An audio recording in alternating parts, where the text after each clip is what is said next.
Hello students, in this video we will learn about accounting for partnership basic concept. First, we have to learn about what is partnership. Partnership को start करते हैं। Partnership की actual definition partnership act 1932 में define की गई है। Partnership का मतलब होता है जिसमें दो या दो से ज़्यादा मेंबर्स एक काम को पूरा करने के लिए एक साथ आते हैं। It is a relationship between person who have agreed to share the profit of a business carried on by all and any one of them acting for all। इसका मतलब है कि किसी एक काम को पूरा करने के लिए वो एक साथ आते हैं, या फिर तो वो सब मिलके उस काम को करेंगे, या उन सब में से कोई एक उस काम को पूरा करेगा। वो सिर्फ अपना शेयर देंगे या अपनी कैपिटल को लगाएंगे, और एट लास्ट में जो प्रॉफिट होगा उसको जो रेशियो उन्होंने डिसाइड किया हुआ है उस रेशियो में वो डिस्ट्रीब्यूट करके लेके जाएंगे। तो पार्टनरशिप का एक्चुअल मतलब होता है कि इन लोगों के बीच एक दूसरे के बीच में रिलेशनशिप होता है, और वो उस रिलेशनशिप के ही द्वारा अपना शेयर ऑफ प्रॉफिट एग्रीड करते हैं कि भाई मैं इतना लूँगा, मैं इतना प्रॉफिट लूँगा, और जो काम या फिर तो वो सब एक साथ मिलकर काम करेंगे या फिर उन सब में से कोई एक काम करेगा। ये होती है पार्टनरशिप। और उसी पार्टनरशिप के अंदर जो पर्सन्स होते हैं जो काम करते हैं उनको बोलते हैं पार्टनर्स। जो सारे पर्सन्स होंगे उनको बोलेंगे पार्टनर्स। वो एक साथ में कलेक्ट होते हैं तब वो बनती है फर्म। तब क्या बनती है? Firm. Partnership firm has no separate legal entity apart from the partners. मतलब कि जैसे हम लोगों ने बिजनेस में पढ़ा था कि बिजनेस की जो है एक सेपरेट लीगल एंटिटी होती है, उसका खुद का एक नाम होता है, उस फर्म का एक अलग से नाम होता है। हम लोग कहीं पे भी पार्टनर्स का नाम या किसी उसके अंदर काम करने वाले लोगों का नाम यूज़ नहीं लेते, हम उस प्रॉपर बिजनेस का या उस फर्म का नाम लेते, उस फर्म का लोगो इस्तेमाल करते हैं। लेकिन पार्टनरशिप में ऐसा कुछ नहीं है। पार्टनरशिप में ऐसा कुछ नहीं है, उसकी सेपरेट लीगल एंटिटी नहीं होती है। अब इसके फीचर्स को डिस्कस करते हैं। फर्स्ट है टू और मोर पर्सन। पार्टनरशिप के अंदर दो हो सकते हैं या दो से ज़्यादा मेंबर्स हो सकते हैं काम करने के लिए, जिसने गवर्नमेंट ने सेक्शंस के अंदर डिफाइन किया हुआ है कि इतने लिमिटेड पार्टनर्स होंगे या इतने मैक्सिमम पार्टनर्स होंगे। In order to form partnership there should be at least 2 person. कम से कम 2 पर्सन तो होने ही चाहिए। 1 होगा तो सोल प्रोप्राइटर हो जाएगा, तो 2 पर्सन तो होने ही चाहिए पार्टनरशिप में, तभी पार्टनरशिप कहलाई जाती है। In other words, the minimum number of partners in a firm can be 2. There is, however, a limit on their maximum number by virtue of Section 464 of the Companies Act 2013.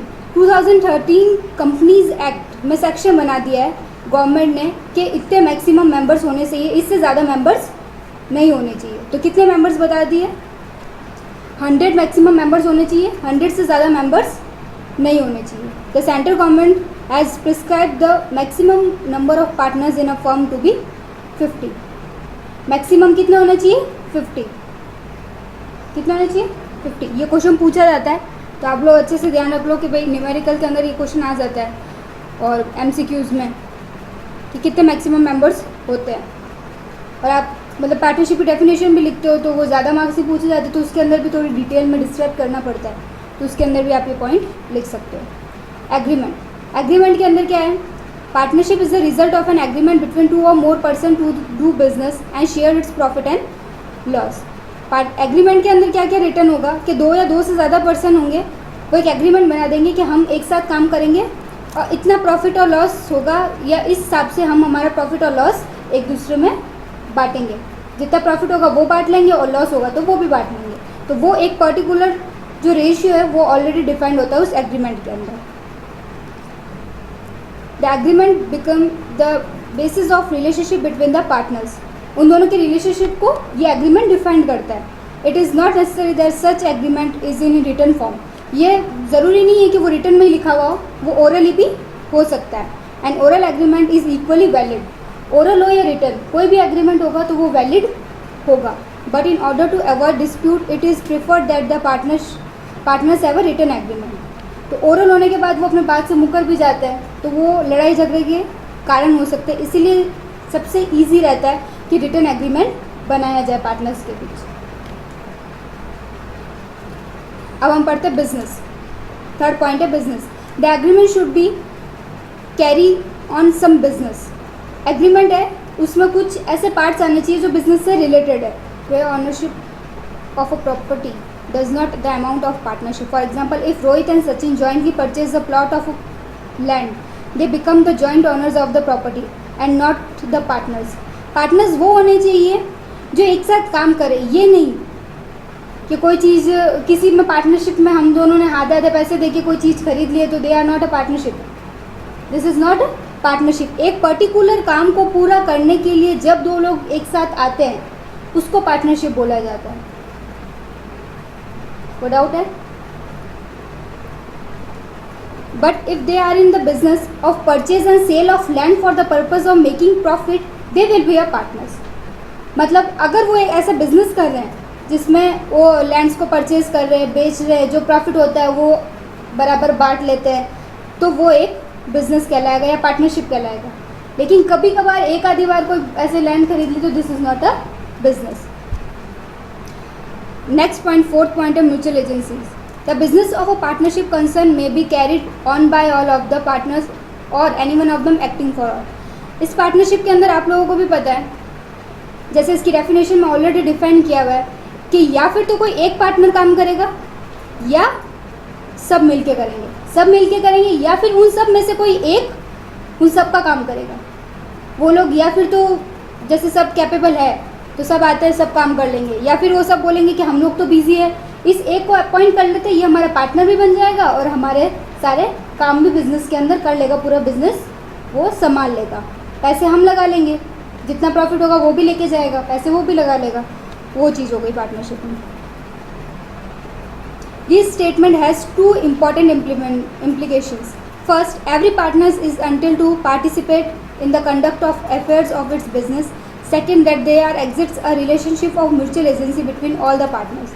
First हो गया, वे वो लोग participate करते हैं हमारे business का एक particular M जो होता है उसको कंप्लीट करने के लिए, कि हम लोग पहले से ऑलरेडी हम लोगों ने डिसाइड किया हुआ होता है कि ये एम है हमारा बिजनेस का, वो हमें पूरा करना है।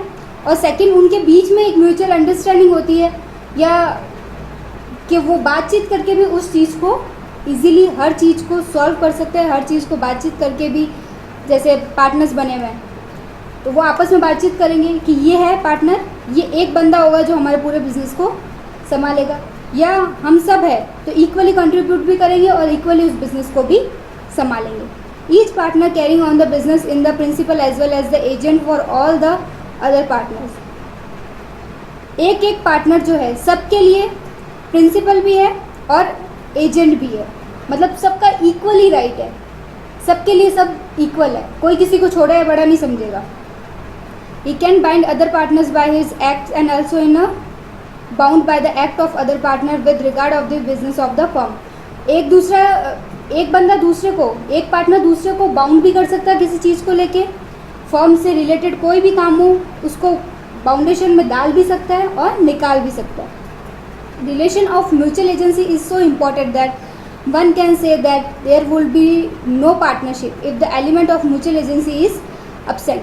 अगर म्यूचुअल एजेंसी ही एब्सेंट है, अगर वो नहीं बनी हुई है तो वो पार्टनरशिप भी नहीं है।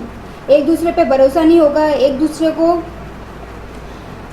से कोई कंसल्ट नहीं होगा, कंसल्ट नहीं करेंगे किसी भी चीज़ के लिए, तो वो म्यूचुअल एजेंसी नहीं होगी, तो फिर वो पार्टनरशिप भी नहीं है। पार्टनरशिप के अंदर म्यूचुअल एजेंसी होना बहुत ज़रूरी है। अब आता है sharing of profit. Another important element of partnership is that the agreement between partners must be to share profit and loss of the business. Partnership के अंदर यही है सबसे इम्पोर्टेंट कि जो भी बंदा है, जो पैसे लगा रहा है, जो भी पार्टनर है, वो प्रॉफिट और लॉस को शेयर करेगा पार्टनर्स के बीच में। और किस रेशियो में वो तो हम लोग आगे पढ़ ही लेंगे। Through the definition contained in the Partnership Act describe that the partnership as a relation between people who agree to share the profit of a business. Partnership के अंदर ऑलरेडी हम लोग पार्टनरशिप की डेफिनेशन के अंदर पढ़ चुके हैं कि वो एग्री हो जाता है पूरा प्रॉफिट और लॉस बिजनेस का शेयर करने में। जितना प्रॉफिट होगा वो भी शेयर कर लेंगे और जो लॉस होगा वो भी बियर कर लेंगे। दस sharing of profit and loss is important. ये सबसे इम्पॉर्टेंट पॉइंट है, प्रॉफिट और लॉस को ही शेयर करना। If some person join hand for the purpose of some charitable activity, it will not be termed as a partnership. अब यही बात अगर कोई 4-5 लोग हैं, उन्होंने अपनी 4-5 लोगों ने मिलके एक ऐसा चैरिटेबल एक्टिविटी या कह सकते कोई चैरिटी के हिसाब से कोई ऐसा खोल रखा है कि जो बच्चे पढ़ रहे हैं, अनाथ आश्रम या ऐसा कुछ, जिसमें हम चैरिटी के लिए करते हैं, ठीक है, वो 4-5 लोग अपने पैसे लगा रहे हैं उसके अंदर, तो वो कोई पार्टनरशिप नहीं। फिर वो किस में आ जाएगा? नॉन प्रॉफिट ऑर्गेनाइजेशन में। चैरिटी की बात आ जाएगी तो वो नॉन प्रॉफिट ऑर्गेनाइजेशन में चला जाएगा। This is not a partnership. Liabilities of partners. अब पार्टनर्स की लाइबिलिटीज़ क्या रहती है? Each partners are liable jointly with the all the other partners and also severable to the third party for all the act of the firm done while he is a partner. Not only the liability of a partner for acts of the firm is also unlimited. These implies that his private asset can also be used for carrying of the firm debts. अब इसके अंदर सब लोग jointly एक साथ काम करते हैं तो सबकी लाइबिलिटी जो होती है अनलिमिटेड होती है, और अगर लिमिटेड कर भी दी जाती है तो वो एग्रीमेंट में शो हो जाती है। बाकी इनकी लाइबिलिटीज़ अनलिमिटेड होती है और वो अपने पर्सनल एसेट को भी उसके अंदर यूज़ ले सकते हैं। कोई पर्सनल, जैसे मेरा फर्म है, हम लोग 4-5 जने हमारे फ्रेंड्स हैं जिन्होंने एक फर्म खोल दिया। अब उस फर्म में कार की नीड हो रही है, मेरे पास कार है तो मैं उसको बिज़नेस के अंदर लगा सकती हूँ। तो मेरा कोई पर्सनल चीज़ है या प्राइवेट एसेट है, कोई ऐसा मेरा एसेट है, तो मैं उस फर्म को दे सकती हूँ, वो मेरा बिज़नेस चलाने में थोड़ी आसान हो जाएगा। तो इससे ये नहीं है कि भाई बाकियों ने तो नहीं दी, मैंने दे दी। तो ये जॉइंटली है और हम सबको इक्वली कंट्रीब्यूट करना पड़ता है उसके अंदर। अब आती है पार्टनरशिप डीड। पार्टनरशिप डीड का मतलब होता है ऐसी डीड जिसमें कंपनी के पार्टनरशिप्स के बारे में सब कुछ लिखा हुआ होता है। उनकी लाइबिलिटीज़, कितना प्रॉफिट शेयर करेंगे, किस रेशियो में शेयर करेंगे, कितना लॉस शेयर करेंगे, उनकी हर चीज़। अगर बिज़नेस बंद भी होता है तो किस किस रेशियो में क्या क्या वो लोग बांटेंगे, किस लॉस को किस रेशियो में बांटेंगे, हर चीज़ लिखी हुई होती है उसके अंदर। कि आप कर रहे हो बिज़नेस तो आपको क्या रूल्स फॉलो करना है, वो सब कुछ इस पार्टनरशिप डीड में लिखा हुआ होता है। ओनली पार्टनरशिप्स का, किसी दूसरी कंपनी का नहीं। अगर पार्टनरशिप का है तो हमें ये रूल्स फॉलो करने पड़ेंगे और पार्टनरशिप डीड बनानी पड़ेगी। पार्टनरशिप को बनाने से पहले पार्टनरशिप डीड बनानी ज़रूरी है। मैंने जैसे पहले ही बोला था कि इसका एग्रीमेंट ओरल और रिटर्न दोनों हो सकता है। आप रिटर्न भी कर सकते हो, ओरल भी कर सकते हो। रिटर्न ज़्यादा इजीली रहता है ताकि कोई अपने बात से मुकरे नहीं, और वो रिटर्न में रहता है सबके साइन के साथ, तो ईजी रह जाता है कंपनी में। फिर उसके बाद में कोई डिस्प्यूट नहीं होता है, एक दूसरे के बीच में लड़ाई नहीं होती है। और जो रिटर्न में लिखा हुआ होता है उसी को पार्टनरशिप डीड कहते हैं। जो रिटर्न में लिखा हुआ होता है उसी को ही पार्टनरशिप डीड करते हैं। ये सबसे इंपॉर्टेंट है और पार्टनरशिप डीड का क्वेश्चन आता है एग्जाम के अंदर। उस डीड के अंदर क्या क्या लिखा हुआ होता है कि हम लोग कैपिटल कितनी लाएंगे, प्रॉफिट और लॉस किस रेशियो में डिस्ट्रीब्यूट करेंगे, और इंटरेस्ट ऑन कैपिटल कितना होगा, इंटरेस्ट ऑन लोन कितना होगा, इंटरेस्ट ऑन ड्राइंग कितनी होगी, कौन कितनी ड्राइंग लेके जा सकता है, कौन उस ड्राइंग पे कितना इंटरेस्ट दे सकता है। एवरीथिंग जो बिज़नेस के अंदर होते हैं वो सब कुछ मेंशन होंगे कि पार्टनर्स के अंदर क्या क्या होगा, किस बेसिस पे होगा। The clause of partnership deed can be altered with the consent of all the partners. The deed should be properly drafted and prepared as per the provisions of the stamp act. मतलब stamp में हम लोग लिख लेंगे, उसको registered करवा देंगे form के हिसाब से, ताकि हमें आगे कोई दिक्कत ना हो, कोई भी डिस्प्यूट ना हो पार्टनर्स के बीच। अब क्या क्या लिखे हुए होते हैं ये आपको पॉइंट दे रखे हैं, जैसे name and address of the firm, firm का नेम, उसका एड्रेस, ठीक है, सारे पार्टनर्स का नेम, उनके एड्रेस, वो कितने कैपिटल ला रहे हैं फर्म के अंदर, कितने साल तक ये बिजनेस चलेगा, the accounting period of the firm, period कौन सा है, जनवरी टू दिसंबर का है या अप्रैल टू मार्च तक का है, कौन सा पीरियड हम लोग यूज़ लेंगे, the date of commencement of business, कब स्टार्ट हुआ है, ठीक है, rules regarding operation of bank accounts, bank के अकाउंट्स के रूल्स क्या होंगे, कौन बैंक अकाउंट्स को फॉलो करेगा, कौन नहीं करेगा, profit and loss sharing ratio, rate of interest on capital, interest on capital कौन कितना पे करेगा, कौन कितना लेके जाएगा, लोन्स, ड्राइंग्स एक्सेट्रा, ठीक है। Mode of auditor appointment if any, कोई भी ऑडिटर को हम अपॉइंट करते हैं तो उसके क्या क्या तरीके होंगे, किस तरीके से हम ऑडिटर को अपॉइंट करेंगे। ये सारे ऑडिटर्स जो होते हैं वो दो तरीके से अपॉइंट होते हैं, एक कंपनी खुद अपॉइंट करती है और एक गवर्नमेंट अपॉइंट करती है। जब कंपनी पे गवर्नमेंट को थोड़ा डाउट रहता है कि ये कंपनी कुछ गलत काम कर रही है, या हर थोड़े साल बाद गवर्नमेंट भी चाहती है कि इस कंपनी का हमें टर्नओवर या कुछ पता चले, तो वो एक ऑडिटर अपॉइंट करते हैं और वो ऑडिटर पूरी कंपनी को ऑडिट करता है। और एक ऑडिटर ऐसे होते हैं जो फर्म पार्टनर्स खुद ऑडिट करती है। पार्टनर्स सब मिलके एक अपॉइंट करते हैं ताकि हमें फर्म की पोजीशन एक्चुअली में पता चले कि कुछ गड़बड़ हो रही है या नहीं। ठीक है। सैलरीज, कमीशन, किसको कितनी सैलरी मिलेगी, कमीशन कितना मिलेगा, एक्सेट्रा, सारे पार्टनर्स को। ठीक है। The rights, duties and liability of each partner, किसकी क्या राइट्स है, किसकी क्या ड्यूटीज़ है, किसकी लाइबिलिटी अनलिमिटेड है, किसकी लिमिटेड लाइबिलिटी है, ये सब भी उसमें लिखा हुआ होगा। Treatment of loss arising out of insolvency of any insolvency of more और वन और मोर पार्टनर्स, फर्म बंद होने के वक्त कौन कितना लॉस को बियर करेगा। ठीक है।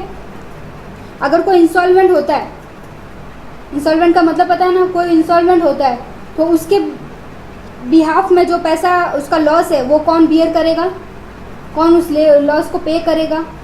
ठीक है। ये सब settlement of accounts on dissolution of firm, जब फर्म बंद होती है तो उसके अकाउंट्स का सेटलमेंट कैसे होगा। Method of settlement of dispute among the partners, ये कोई भी लड़ाई झगड़ा होता है पार्टनर्स के बीच तो उसके मेथड्स लिखे हुए होते हैं कि किस तरीके से हम उन लड़ाई झगड़े को सॉल्व आउट करेंगे। Rules to be formed in case of admission, retirement, death of a partner, किसी का एडमिशन हो रहा है पार्टनर्स का तो क्या रूल्स रहेंगे, किसी का रिटायरमेंट हो रहा है तो क्या रूल्स रहेंगे, किसी की डेथ हो गई है पार्टनर्स की तो उसके क्या रूल्स रहेंगे। ये सब आपने ऑलरेडी 11th में थोड़ा बहुत तो पढ़ा ही है, डेथ के अकाउंट्स कैसे बनाते हैं, पढ़ा है। Any other matter related to the conduct of a business, कोई भी मैटर है बिजनेस से रिलेटेड तो वो सब कुछ इस डीड में लिखा हुआ जाएगा। तो ये आप क्वेश्चन थोड़ा बहुत इसको पढ़ लेना ताकि इसमें आप लोगों को पता चल जाए कि अंडर पार्टनरशिप एक्ट 1932 के अंदर क्या क्या रूल्स और रेगुलेशंस होते हैं, पार्टनरशिप की डेफिनेशन क्या है, पार्टनरशिप डीड में कौन कौन सी पॉइंट्स होते हैं, क्या क्या लिखा हुआ होता है, ये सब। पार्टनरशिप एक्ट याद रखना 1932, इंडियन पार्टनरशिप एक्ट। अब आता है provision of partnership act relevant for accounts, क्या क्या प्रोविजन बने हुए होते हैं। अब प्रोविजंस क्या क्या बने हुए होते हैं इनके अकाउंट्स को संभालने के लिए। तो प्रॉफिट शेयरिंग रेशियो फर्स्ट होता है, प्रॉफिट शेयरिंग रेशियो कि ये जो प्रॉफिट शेयर करेंगे वो किस बेसिस पे करेंगे।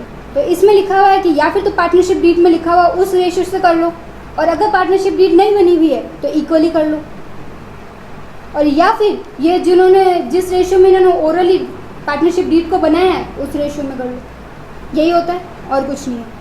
Interest on capital, interest on capital का भी यही है, two partners enter to claim any interest on the amount of capital contribution by him in the firm as a matter of fact. जो पार्टनर्स कंपनी के अंदर capital लेके आएंगे वो उस बेसिस पे अपना इंटरेस्ट ले लेंगे, जितना कैपिटल लाएंगे उस बेसिस पे जिस परसेंटेज के, जैसे 1 लाख का फिक्स परसेंटेज कर लिया कि इंटरेस्ट ऑन कैपिटल 6% मिलेगा, तो कोई 1 लाख लेके आया है तो उसको 6% के हिसाब से इंटरेस्ट पे कर देंगे। तो मतलब जो जितनी कैपिटल आएगा उसको हिसाब से इंटरेस्ट पे हो जाएगा। और अगर पार्टनरशिप डीड नहीं बनी हुई है, साइलेंट है, तो कोई भी इंटरेस्ट ऑन कैपिटल नहीं पे किया जाएगा।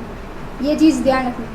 अगर पार्टनरशिप डीड साइलेंट है, नहीं बनी हुई है, तो कोई भी इंटरेस्ट ऑन कैपिटल नहीं दिया हुआ जाएगा। और प्रॉफिट शेयरिंग रेशियो में भी यही बात लिखी हुई है, अगर पार्टनरशिप डीड नहीं है तो रेशियो को इक्वली डिस्ट्रीब्यूट किया जाएगा, जो भी प्रॉफिट होगा वो इक्वल रेशियो में डिस्ट्रीब्यूट किया जाएगा। Interest on drawing, no interest is to be charge on the drawing made by the partners if there is no mention in the deed. अगर डीड के अंदर मेंशन कुछ नहीं किया हुआ है, पार्टनरशिप डीड के अंदर इंटरेस्ट ऑन ड्राइंग का कोई मेंशन नहीं है, तो हम लोग इंटरेस्ट ऑन ड्राइंग नहीं देंगे। जो ड्राइंग वो लेके जाएंगे, जो पैसा अपने पर्सनल यूज़ के लिए लेके जाएंगे, उस पर कोई इंटरेस्ट नहीं लगेगा। अब इंटरेस्ट ऑन लोन, अगर पार्टनरशिप डीड में मेंशन किया हुआ है तो ठीक है, जो दिया हुआ उस बेसिस पे कर लेंगे। अगर नहीं दिया हुआ है तो interest on loan 6% per annum पे ही दिया जाएगा। कितने परसेंट पे? 6% पर एनम। ये ध्यान रखना, क्वेश्चंस आते हैं कि पार्टनरशिप डीड होगी तो इन चीज़ों का कैसे ट्रांजैक्शन करेंगे, और पार्टनरशिप डीड नहीं है तो इन चीज़ों का कैसे ट्रांजैक्शन करेंगे। Interest on loan 6% per annum fix रहता है, कोई चेंजेस नहीं होगा। और अगर पार्टनरशिप डीड बनी हुई है तो उसमें ऑलरेडी मेंशन होगा कि इंटरेस्ट ऑन ड्राइंग कितना देना है, लोन कितना देना है। Remuneration for the firm work, अगर पार्टनरशिप डीड में लिखा हुआ है कि पार्टनर्स की सैलरी या कमीशन या कोई भी रिम्यूनरेशन, तो ठीक है हम दे देंगे, अगर नहीं है तो हम कुछ नहीं देंगे। ठीक है, समझ आ गया कि पार्टनरशिप डीड है तो क्या करना है, नहीं है तो क्या करना है तो उस हिसाब से चलना है, नहीं है तो हम लोग प्रॉफिट इक्वली बांट देंगे, profit and loss equally distribute कर देंगे, इंटरेस्ट ऑन लोन 6% देंगे और बाकी कुछ भी इनको नहीं मिलेगा। ठीक है, अब इसमें कुछ जैसे क्या कौन से अकाउंट्स बनते हैं पार्टनरशिप अकाउंट्स के अंदर, किस टाइप से अकाउंट बनेंगे, तो जैसे मेंटेनेंस ऑफ, हम लोग क्या मेंटेन करना है, पार्टनरशिप के अकाउंट्स को मेंटेन करना है। पार्टनरशिप कैपिटल अकाउंट, कौन से अकाउंट बनेंगे, partnership capital account, distribution of P&L among the partners, P&L को डिस्ट्रीब्यूट करेंगे पार्टनर्स के अंदर। Adjustment from wrong appropriation of the profit in the past, कोई भी प्रॉफिट से रिलेटेड कोई भी रॉन्ग एडजस्टमेंट किया हुआ है पास्ट के अंदर तो वो हम करेक्ट करेंगे। Reconstitution of partnership firm, reconstitution account बनाएंगे पार्टनरशिप फर्म का। Dissolution of partnership firm, partnership firm dissolve होती है उसके क्या अकाउंट्स बनेंगे। और फर्स्ट 3 पॉइंट इसी चैप्टर में होंगे, बाकी के अगले चैप्टर में। अब कैपिटल अकाउंट बनाने के लिए 2 तरीके होते हैं, 2 टाइप्स होते हैं, हम लोग कह सकते हैं 2 मेथड्स होते हैं। फर्स्ट फिक्स्ड होता है, सेकंड फ्लक्चुएटिंग होता है। फिक्स्ड में कितने अकाउंट्स बनते हैं, 2 बनते हैं, कौन से, कैपिटल और करंट। और फ्लक्चुएशन में एक ही अकाउंट बनता है, कौन सा, कैपिटल अकाउंट। इस कैपिटल अकाउंट के अंदर हम लोग क्या लिखेंगे कि कोई भी मनी वो कैपिटल से रिलेटेड लाए या विड्रॉवल ऑफ कैपिटल को विड्रॉ कर रहा है, कैपिटल से रिलेटेड कोई मनी लेके आया है, या प्रॉफिट का शेयर ले रहा है, या इंटरेस्ट ऑन कैपिटल ले रहा है, या interest on drawing, partners salary, commission of partners, ये सब पॉइंट्स इन कैपिटल्स और करंट अकाउंट में आएंगे। अब हम पढ़ते हैं fixed capital account. Fixed capital account के अंदर फिक्स कैपिटल मेथड के अंदर 2 अकाउंट्स बनते हैं, कैपिटल और करंट अकाउंट। कैपिटल अकाउंट के अंदर हम लोग नॉर्मली जो कैपिटल से रिलेटेड चीज़ें होगी वो लिखेंगे, और करंट अकाउंट के अंदर अदर थिंग्स लिखेंगे like interest on capital, salary, commission, ये सब चीज़ें, इंटरेस्ट ऑन ड्राइंग, ये सब चीज़ें करंट अकाउंट में चली जाएगी, और कैपिटल अकाउंट में सिर्फ कैपिटल से रिलेटेड चीज़ें जाएगी। जैसा कैपिटल अकाउंट के अंदर सिर्फ ओपनिंग बैलेंस चला गया, ठीक है, ये ओपनिंग बैलेंस गया। और फ्रेश कैपिटल अगर वो बाद में इन मिडल ऑफ ईयर 6 महीनों से या कोई कैपिटल की नीड हो रही, कोई पैसे की नीड हो रही तो वो लेके आ रहा है, तो वो भी एक्स्ट्रा कैपिटल ही है, तो वो कैपिटल भी इधर ऐड हो जाएगी उनके साथ। और कोई विड्रॉ कर रहा है कैपिटल को तो वो भी आ जाएगी बैंक के अकाउंट के साथ, और यहाँ पे balance sheet figure closing balance आ जाएगा, ठीक है। और करंट अकाउंट के अंदर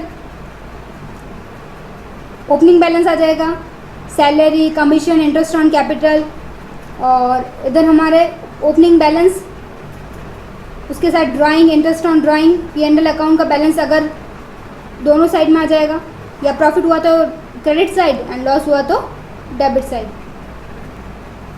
P&L एप्रोप्रिएशन का बैलेंस आ जाएगा, P&L अकाउंट का बैलेंस आ जाएगा, उसके बाद बैलेंस सीडी करके लॉस और प्रॉफिट हम लोग किस साइड में डिफरेंस है वो डिफरेंस फाइंड आउट करके हम लोग लॉस और प्रॉफिट लिख देंगे। सेकंड मेथड होता है फ्लक्चुएटिंग, इसमें सिर्फ एक ही अकाउंट बनता है, इसमें सिर्फ एक ही अकाउंट बनेगा, पार्टनर्स कैपिटल अकाउंट। उस पार्टनर्स कैपिटल के अकाउंट के अंदर सब कुछ मेंशन हो जाएगा, कितनी कैपिटल लाया है, कितनी लेके जाएगा, उसके साथ साथ interest on capital, P&L appropriation का बैलेंस, P&L का बैलेंस, इंटरेस्ट ऑन ड्राइंग सब कुछ एक में ही मेंशन हो जाएगा। उसमें 2 में मेंशन कर रहे थे, इसमें एक में मेंशन करेंगे, ठीक है।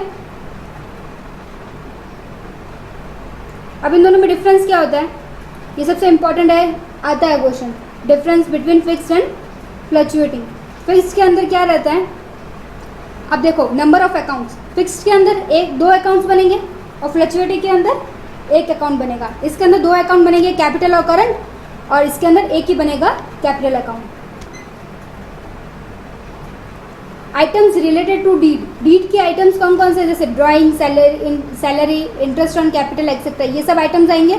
Are posted transferred in the current account and not in the capital account. ये सारे जो चीज़ें हैं, drawing, salary, interest on capital वगैरह, ये कौन से अकाउंट में आएंगे, करंट अकाउंट में, और इसके अंदर कैपिटल अकाउंट में आएंगे। किस में आएंगे, कैपिटल अकाउंट में। इसमें करंट अकाउंट में आता है और इसमें कैपिटल अकाउंट में आता है। Fixed balance, the capital amount balance remaining unchange unless and in the addition और विड्रॉवल। इसके अंदर दो अकाउंट बनते हैं, तो कैपिटल का अलग बनता है, तो उस हिसाब से कैपिटल जो होती है वो फिक्स नहीं रहती है। एडिशनल लाया है या वापस ले जा रहा है, तो ये सब ट्रांजैक्शन उसके अंदर हम बता देते हैं। किसके अंदर, कैपिटल अकाउंट के अंदर। इसके अंदर हम लोग जैसे फिक्स के अंदर बैलेंस चेंज होता रहता है, हमारा जो लास्ट का बैलेंस निकलेगा वो चेंज होता रहता है, लेकिन इसके अंदर जो balance of capital account fluctuation from year to year, हर साल चेंज होता रहता है। इसके अंदर भी हर साल चेंज होता रहता है कि जितना लास्ट में बचेगा उस हिसाब से लाएगा।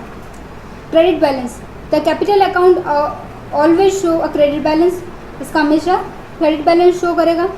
द कैपिटल अकाउंट में समटाइम्स शो डेबिट बैलेंस, ये डेबिट और क्रेडिट दोनों कर सकता है। वो बेसिस हम लोग कैलकुलेशन करने के बाद बेसिक जिस साइड में हमारा डिफरेंस आ रहा है वो हम लोग देख लेंगे। जैसे डेबिट में डिफरेंस आया तो डेबिट साइड, क्रेडिट में डिफरेंस आया तो क्रेडिट साइड, लेकिन ये फिक्स्ड वाला जो है ये हमेशा क्रेडिट बैलेंस ही शो करेगा। अब पार्टनर्स अकाउंट बनाने के बाद हम लोग प्रॉफिट को है डिस्ट्रीब्यूट करेंगे।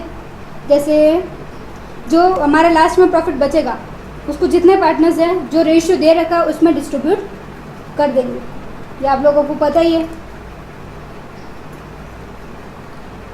सारे एडजस्टमेंट करने के बाद जो प्रॉफिट निकलेगा, जो बैलेंस निकलेगा, उसको हम लोग पार्टनर्स में डिस्ट्रीब्यूट कर लेंगे। एडजस्टमेंट कौन कौन से होंगे, जैसे interest on drawing, interest on capital, salary, commission, जो जो दिए हुए हैं वो सारे हम लोग लिखने के बाद उस ट्रांजैक्शन, उस अकाउंट को बनाने के बाद जो एट लास्ट में जो बैलेंस निकलेगा उसको हम जितने पार्टनर्स होंगे जो रेशियो दिया होगा उसमें डिस्ट्रीब्यूट हो जाएगा। ये तो नॉर्मल P&L की बात हो गई। अब P&L appropriation account, P&L appropriation में क्या होता है, अकाउंट बनाने के बाद उस अकाउंट के अंदर ये ट्रांजैक्शन करने पड़ते हैं, जैसे कि पार्टनर्स की सैलरी, पार्टनर्स का commission, interest on capital, interest on drawing etcetera, ये सारे हम लोग ट्रांजैक्शन कर लेंगे। ठीक है, उस ट्रांजैक्शन के करने के बाद जो अकाउंट का बैलेंस होता है उसको भी हम पार्टनर्स में डिस्ट्रीब्यूट करेंगे। प्रॉफिट आया तो डिस्ट्रीब्यूट किया, लॉस आया तो डिस्ट्रीब्यूट किया, जो भी होगा प्रॉफिट और लॉस वो पार्टनर्स के अंदर डिस्ट्रीब्यूट हो जाएगा। अब कोई भी अमाउंट है जो हम लोग P&L अकाउंट से P&L एप्रोप्रिएशन में ट्रांसफ़र कर रहे हैं तो उसकी एंट्री होगी P&L account debited to P&L appropriation account, और क्रेडिट बैलेंस होगा तो ये एंट्री होगी, और डेबिट बैलेंस होगा तो P&L appropriation account debited to P&L account. ये कुछ एंट्रीज हैं, अकाउंट बनाएंगे तो ये एंट्री समझ आ जाएगी। जैसे ये P&L एप्रोप्रिएशन अकाउंट है, P&L एप्रोप्रिएशन अकाउंट में P&L आ गया, अगर प्रॉफिट है तो यहाँ पे इस साइड में बैलेंस आया तो इसका मतलब लॉस है।